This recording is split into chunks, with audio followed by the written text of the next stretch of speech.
전도서를 쓴 솔로몬은 전도서 3장 1절에서 범사에 기한이 있고 천하만사가 다 때가 있다, 그런 말로 시작을 합니다. 그러면서 그는 인생을 살면서 인생이 경험하게 되는 7쌍의 상반된 14가지의 때가 있다고 기록하고 있습니다. 예를 들면 날 때가 있으면 죽을 때가 있고, 찾을 때가 있으면 잃을 때가 있다, 그런 식의 말씀이 전도서 3장에 나옵니다. 저는 거기 14가지의 7쌍의 말씀 가운데 감히 하나를 좀 더 덧붙이고 싶습니다. 인생에는 만날 때가 있으면 헤어질 때가 있다. 하나님을 잘 알지 못하는 우리 불교인들도 인생의 만남과 헤어짐을 회자, 정리, 이런 말로 표현했습니다. 만난 사람은 반드시 헤어진다는 말입니다. 왜 만나서 계속 살면 좋은데 헤어질까요? 불교를 믿는 분들은 회자 정리인 것은 알았지만 왜 그런 일이 일어나야 되는지를 몰랐습니다. 그러나 성경은 이 모든 때를 주관하시는 분이 하나님이시고, 만나게 하시는 분도 하나님이시고 헤어지게 하시는 분도 하나님이시라는 사실을 우리에게 말하고 있습니다. 보통 사람은 특별한 원수지간이 아니라면 만날 때는 기쁘고 헤어질 때는 섭섭하거나 슬픕니다. 우리는 인생을 살면서 태어나면서 부모님, 가족들을 만나는 것을 시작으로 해서 결국 우리는 이 세상을 떠날 때 사랑하는 가족들을 이별하는 것으로 헤어지게 됩니다. 그 삶과 죽음 사이에서도 무수한 만남과 헤어짐이 있습니다. 뭐 하나 지금 문자 뜬 거 보시죠? 학교에서 친구들 만나는 거 하면 졸업하면 헤어집니다. 같은 직장을 다니면서 만나는 사람도 있고, 또 역시 회사를 옮기거나 하면 헤어집니다. 교회에서도 또 함께 만나 한 교회 성도로 살다가 또 헤어지기도 합니다. 우리 교인들 중에 많은 분들이 또 다른 교회를 전에 섬기셨다가 우리 교회 오신 그런 분도 있고, 또 우리 교회를 섬기다가 또 다른 교회 가신 분도 있습니다.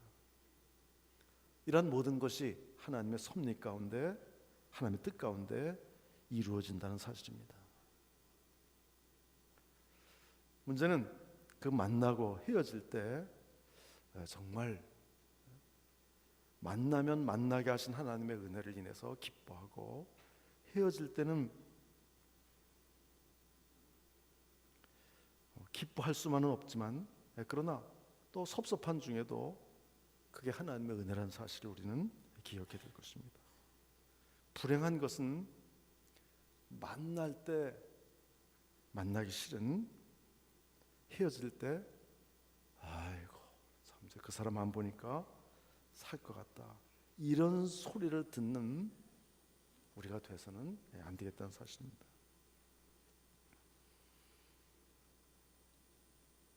저는 1980년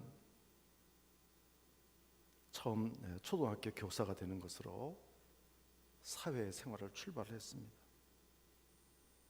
그때 만났던 교장 선생님 얼마나 힘들게 하셨는지, 하루도 학교를 가면은 마음 편한 날이 없는 거예요.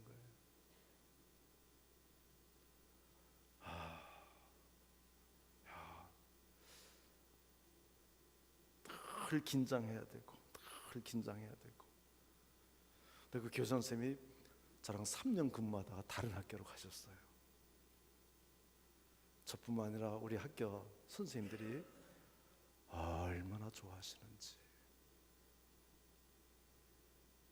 저는 안면도에서 2년을 더 있고 5년을 근무하고서 공주에 있는 어느 학교로 전근을 갔습니다. 그 교장 선생님이 그 학교로 똑같이 전근을 오신 거예요. 아이고 이제 죽었구나 이제. 예? 그럴 일도 있더라고요. 거기서 그 교장 선생님 밑에서 2년을 더 있다가 더 있으면은 만순광에 지장이 올 것 같아요. 그래서 제가 또 다른 학교로 옮겨서 1년을 더 이렇게 해서 총 8년을 하고서 교직 생활을 내려놨습니다. 참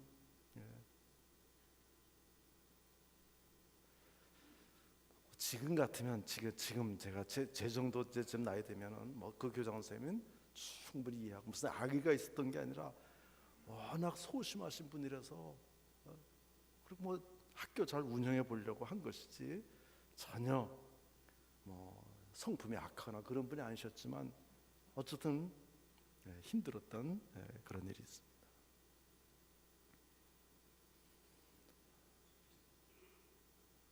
오늘 말씀은 사도 바울이 에베소 교회 교인들하고 헤어지는 장면을 기록한 것이 사도행전 20장입니다. 어떻게 헤어지나 한번 여러분 좀 보시기를 바랍니다. 우선 사도 바울은 에베소 교회 성도들을, 에베소에 있는 사람들을 어떻게 만나게 됐을까? 사도 바울이 2차 전도 여행 때 오늘날의 그리스 땅인 고린도에서 예루살렘으로 돌아오는 길에 터키 땅인 에베소를 경유하게 됩니다. 유대인들은 이미 그때 여러 곳에 흩어져 살았고 에베소에도 회당이 있어서 거기에 바울이 그 회당을 방문했다가 유대인들을 만나게 됩니다. 그리고 그들하고 여러 가지 종교적인 토론을 합니다. 근데 굉장히 이 에베소 사람들이 흥미를 갖게 돼요. 그래서 바울 보고 바울이 거기에서 한 석 달쯤 있었는데 계속 더 있어달라 그러는데 바울이 그렇게 하기가 좀 곤란합니다. 그러면서 이제 떠나요. 떠나면서 의미심장한 말을 합니다. 만일 하나님의 뜻이면 내가 다시 돌아오겠습니다.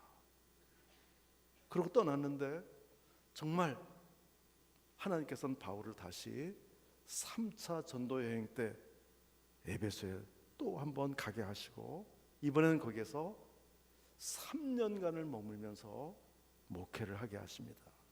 그러다가 이제 또 떠날 때가 되어서 사도 바울이 이 에베소 교회 정말 사람들을 떠나면서 오늘 한 말 중에 우리가 일부를 읽었습니다. 저는 사도 바울을 제가 이 목회의 길에 들어서면서 성경에 나오는 인물 중에 누구를 제가 어떻게 보면은 모델로 삼을 것인가? 저는 사도 바울을 어쨌든 모델로 삼고 사도 바울 같은 목회자가 되어야 되겠다. 그런 마음을 먹고 오늘에까지 이르렀습니다. 물론 바울하고 비교할 수 없는 정말 부족하고 그런 목회자였습니다만 그래도 바울처럼 목회하면 목회해야 되겠다 그런 마음이 늘 있었습니다. 바울이 도대체 어떻게 목회를 했는가? 여러분 우리가 아까 22절부터 읽었는데 19절에 보면은 19절부터 그의 목회한 내용이 나옵니다. 곧 모든 겸손과 눈물이며 유대인의 관계로 말미암아 당한 시험을 참고 주를 섬긴 것과 그의 목회는 겸손의 목회였습니다. 사도 바울은 에베소 교회를 주장하려고 하지 않았습니다. 그는 겸손히 섬기는 그런 목회를 했습니다. 그의 목회는 눈물의 목회였습니다. 31절을 보면은 그러므로 여러분이 일깨어 내가 3년이나 밤낮 쉬지 않고 눈물로 각 사람을 훈계하던 것을 기억하라. 그의 목회는 인내하는 목회였습니다. 뿐만 아니라 그의 목회는 20절 21절에서 말하는 대로 성도들에게 유익하다고 생각되는 것은 거리낌 없이 공중 앞에서나 각 집에서나 전하고 가르쳤습니다. 그게 뭘까요? 21절에 나오는데 유대인과 헬라인들에게 하나님께 대한 회개와 여러분 하나님께로 돌아와야 됩니다. 이 에베소 지방은 여러분 이 사도행전을 이 앞장을 좀 읽어보시면 나옵니다만은 아데미라고 하는 여신, 제우스라고 하는 또 신, 이런 신들을 많이 섬겼던 참신이 아닌 우상을 많이 섬겼던 그런 도시였습니다. 그들에게 여러분 하나님께 돌아와야 됩니다, 이 얘기를 했고, 또 하나는 우리 주 예수 그리스도에 대한 믿음을 정언한 것이라. 여러분 예수님을 믿으셔야 됩니다. 예수님 믿는 것이 구원의 길입니다. 그 얘기를 거리낌 없이 정말 3년 동안을 말씀을 전하고 가르쳤습니다. 말씀의 목회, 말씀 중심의 목회라 이렇게 말해도 좋을 것입니다. 그의 목회를 또 한 가지 좀 표현하자면 33절부터 34절에 나오는데 그는 에베소 교회 성도들에게 어떤 폐해가 되지 않으려고 정말 자신과 내 동행들이 쓰는 것을 충당하여 스스로 장막을 지어서 텐트 메이커로 살면서 할 수 있는 대로 에베소 교회 성도들에게 폐해를 끼치지 않으려고 그러고 살았습니다.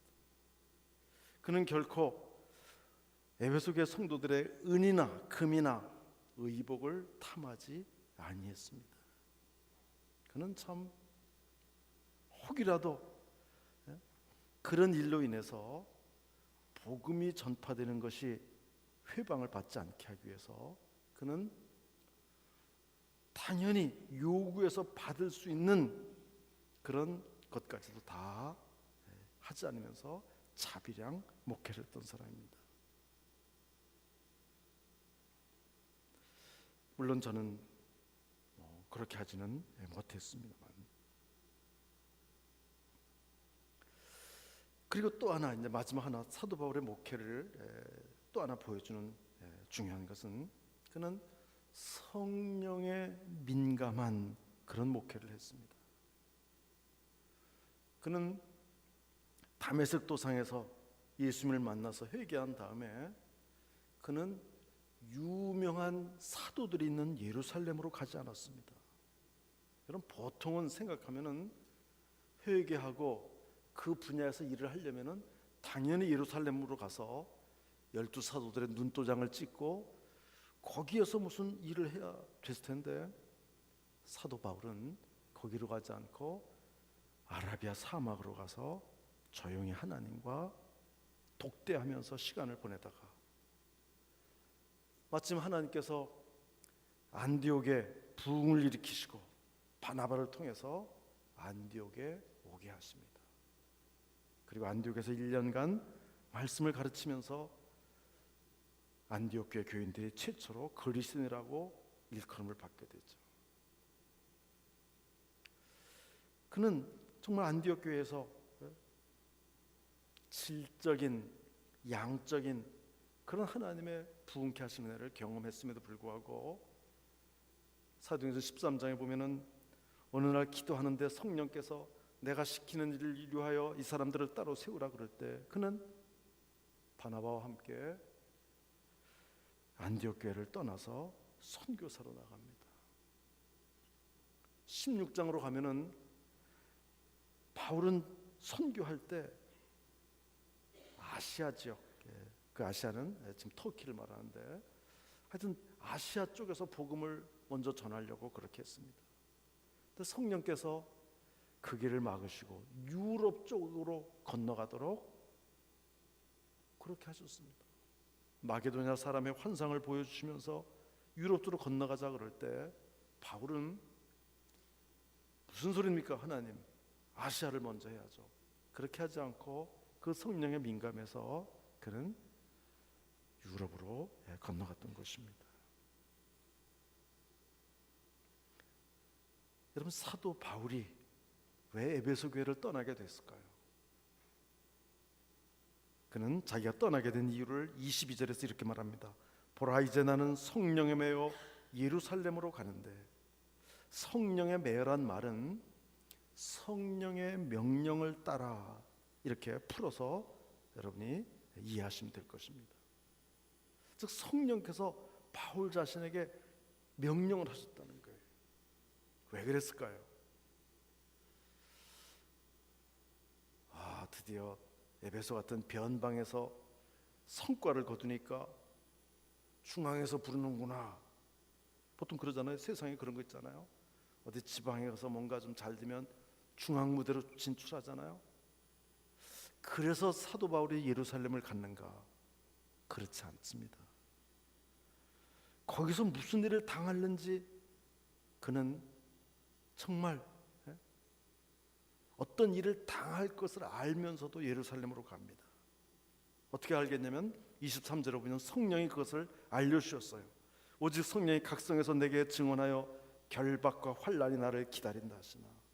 성령님은 사도 바울을 에베소에서 예루살렘으로 옮기시면서 너 예루살렘 가면은 아주 편안하게 좋은 환경 가운데서 목회할 거다, 그런 말씀하지 않으셨어요. 너 거기 가면은 너를 기다리는 것은 결박과 환난이다. 그래도 사도 바울은 에베소 교회를 떠나서 그곳을 갔던 것입니다. 왜? 사람은 누구나 다 지금보다 더 좋은 환경을 찾아가는 것이 보통 사람들의 인지상정인데 왜 그는 이 결박과 환난이 기다리는 예루살렘으로 가려고 하는 것일까요? 그 이유를 24절에서 이렇게 말했습니다. 내가 달려갈 길과 주 예수께 받은 사명 곧 하나님의 은혜의 복음을 증언하는 일을 마치려 하면은 나의 생명조차 조금도 귀한 것으로 여기지 아니하노라. 그는 하나님의 은혜의 복음을 증언하는 사명을 가지고 있었고 그것을 위해서는 자기 생명조차 조금도 귀한 것으로 여기지 아니하고 사명을 향해 나아갔던 것입니다.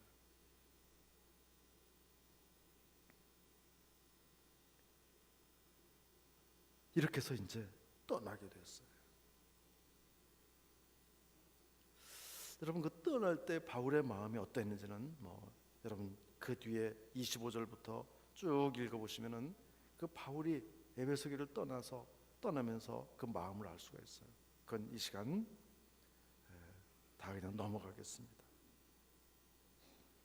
드디어 이제 헤어져야 할 시간이 왔습니다. 36절을 보십시오. 이 말을 한 후 무릎을 꿇고 그 모든 사람들과 함께 기도하니 다 크게 울며 바울의 목을 안고 입을 맞추고 다시 그 얼굴을 보지 못하려 한 말로 말미암아 더욱 근심하고 배에까지 그를 전송하니라.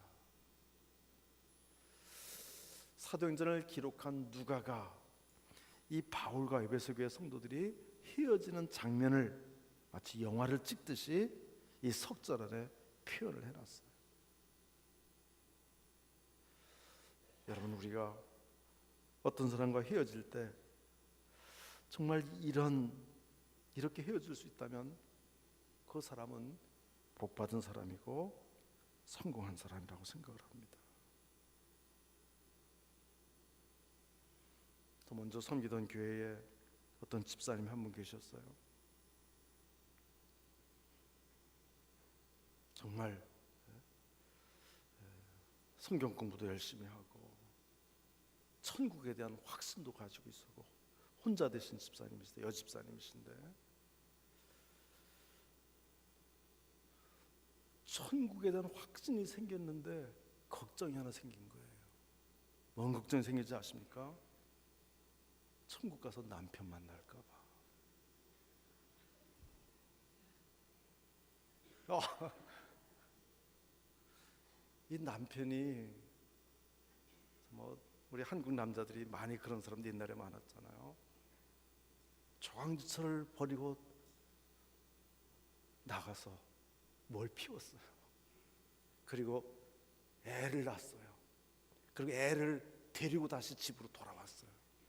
이 집사님이 자기가 낳은 아들과 남편의 다른 여자한테 얻은 아들을 데리고 그러고 살았어요. 남편도 죽기 전에 하여튼 예수님 믿는다 그러고 죽었어요.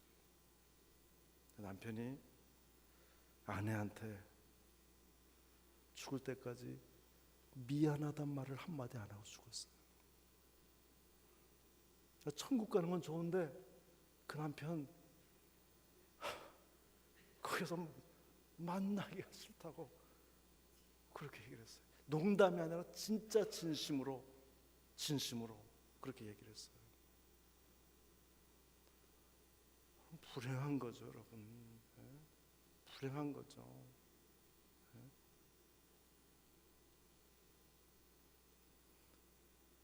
정말 이 바울이 에베소 교회 성도들하고 이 헤어지는 이 아름다운 장면을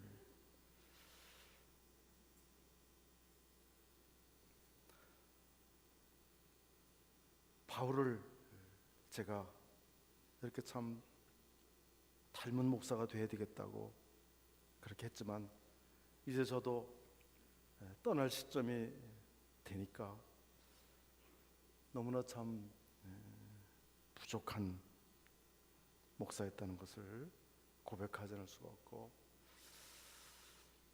또 정말 여러분들에게 죄송하다는 그런 좀 말씀도 드리고 싶습니다. 제가 좀 더 바울처럼 정말 주님의 마음을 품은 목사였고 그래서 정말 모든 성도들을 잘 품고 이렇게 목회를 해야 되는데 그러지 못한 것도 정말 죄송스럽고 제가 허우대는 멀쩡해도 사실 그렇게 근력이 체력이 강하지 못해서 어떤 때는 마음뿐이고 좀 더 성도들을 좀 더 이렇게 돌아보지 못한 그것도 참 죄송스럽고 그러나 여러분 오늘 이 말씀은 목회자에 관한 말씀만이 아닙니다. 우리가 그리스도인으로 이 세상을 살 때 어떻게 살아야 되는가를 바울이 우리에게 본을 보여주고 있는 것이죠. 35절에서 범사 여러분에게 모본을 보였다고 그렇게 말하는 것처럼 우리가 이 본을 본받을 줄 압니다. 겸손하게 눈물로 기도하며 인내하면서 하나님 말씀을 정말 다른 사람들에게 전해주고 성령에 민감하고 다른 사람에게 사랑의 빚은 질지언정 정말 폐해를 끼치는 그런 사람이 되지 않기를 우리가 다 이런 마음으로 살아야 될 줄 압니다.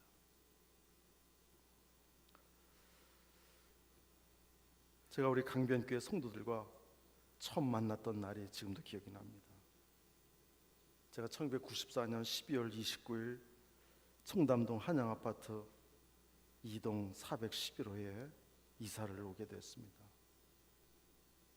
밤늦게 도착을 했는데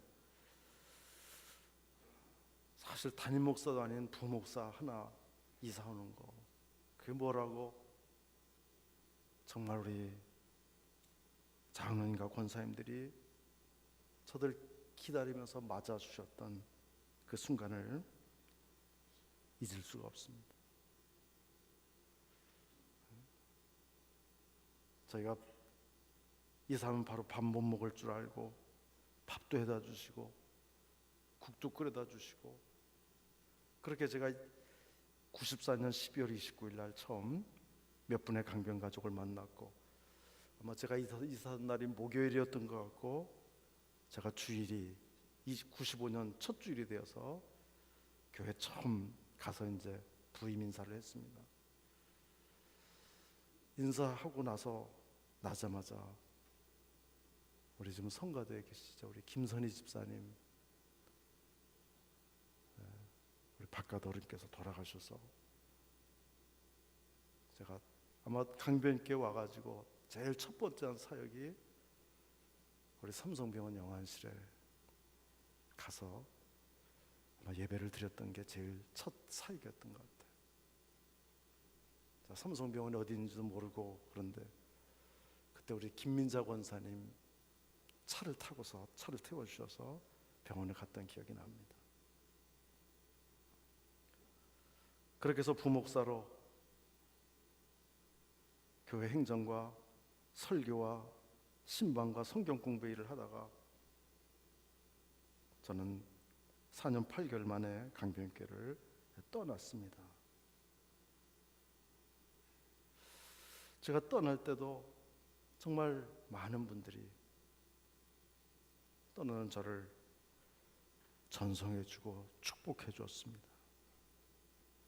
그 받은 바 사랑으로 제가 봉천동에 있는 교회에 가서 한 8년을 섬길 수가 있었고요. 제가 떠날 때 다시 강변교회 돌아오리라고는 꿈도 꾸지 않았고 정말 기도도 하지 않았는데, 마치 바울이 처음 에베소를 방문했다가 하나님의 뜻이면 내가 돌아오리라 그랬던 것처럼 저도 9년 전쯤 이 강변교회 다시 돌아오게 됐습니다. 그리고 이제 9년이 지나서 또 하나님이 저에게 새로운 길을 보이시고 인도하셔서 떠날 때가 됐습니다. 물론 어떻게 보면 제가 이제 또 다른 교회 부임을 해가는 것이 아니고, 우리 강변교회가 저를 선교 목사로 그렇게 섬겨주신다고 해서 제 적은 여전히 강변교회에 적이 있을 것이고, 다만 담임 목사 자리에서 이제 선교 목사로 위치만 바꾼 형태가 될 것입니다.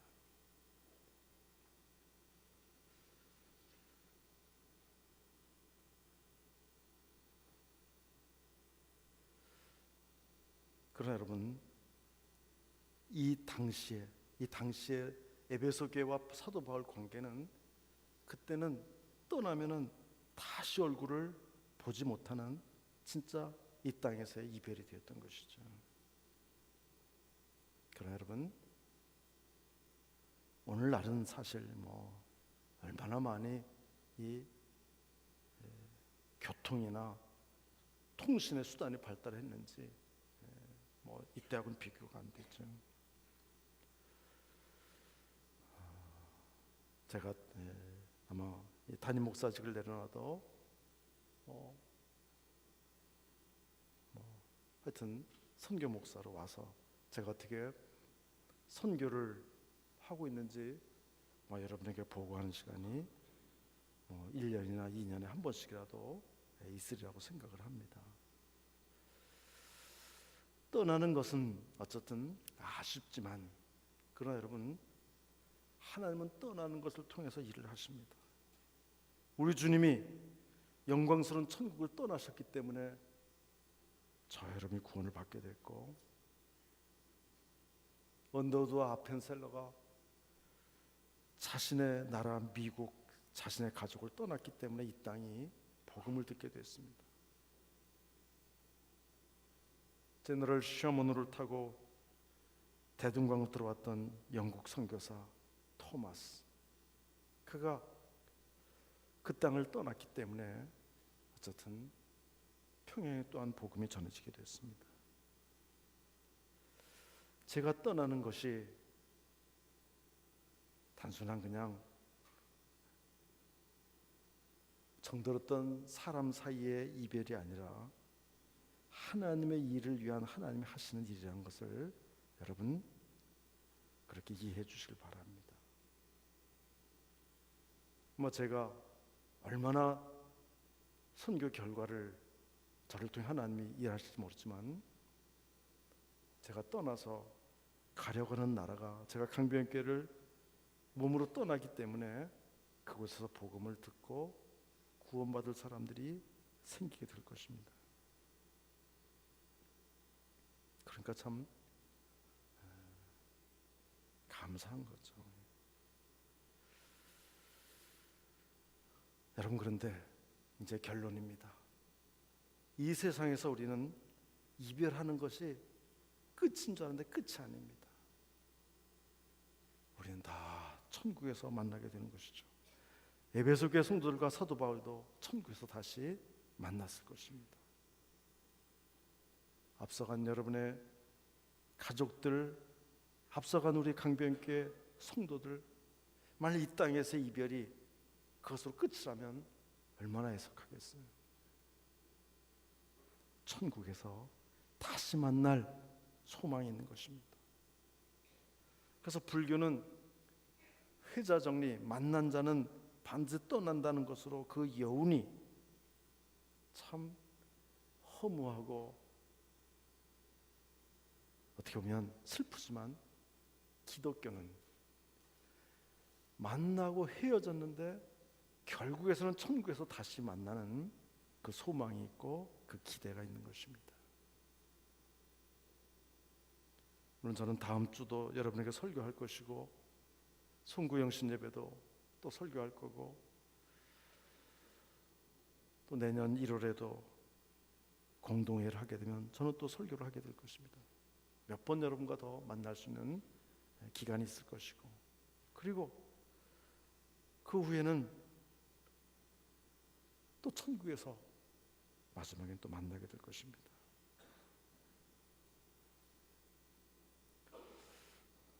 제가 떠나는 것이 저는 우리 강변교회에도 하나님이 큰 유익으로 그렇게 역사하실 것을 믿습니다.